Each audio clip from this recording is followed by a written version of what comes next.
حدیث مبارک ہے کہ ابو ہریرہ رضی اللہ عنہ سے روایت ہے کہ رسول اللہ صلی اللہ علیہ وآلہ وسلم نے فرمایا،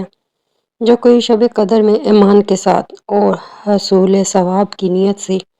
عبادت میں کھڑا ہو، اس کے تمام اگلے گناہ بخش دیے جائیں گے، اور جس نے رمضان کے روزے ایمان کے ساتھ اور ثواب کی نیت سے رکھے، اس کے اگلے تمام گناہ معاف کر دیے جائیں گے۔ عبداللہ بن عباس رضی اللہ عنہ نے کہا، نبی کریم صلی اللہ علیہ وآلہ وسلم کی سخاوت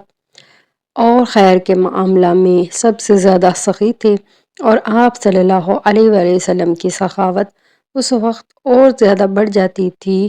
جب جبرائیل علیہ السلام آپ صلی اللہ علیہ وسلم سے رمضان میں ملتے۔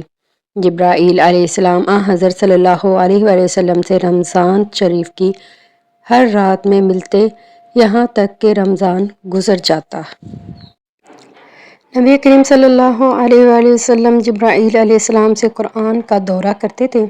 جب حضرت جبرائیل علیہ السلام آپ صلی اللہ علیہ وسلم سے ملنے لگتے تو آپ چلتی ہوا سے بھی زیادہ بھلائی پہنچانے میں سخی ہو جایا کرتے تھے۔ حضرت ابو ہریرہ رضی اللہ عنہ نے فرمایا کہ رسول کریم صلی اللہ علیہ وآلہ وسلم نے فرمایا، اگر کوئی شخص جھوٹ بولنا اور دغا بازی کرنا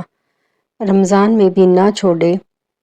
تو روزے رکھ کر بھی نہ چھوڑے تو اللہ تعالیٰ کو اس کی کوئی ضرورت نہیں کہ وہ اپنا کھانا پینا چھوڑ دے۔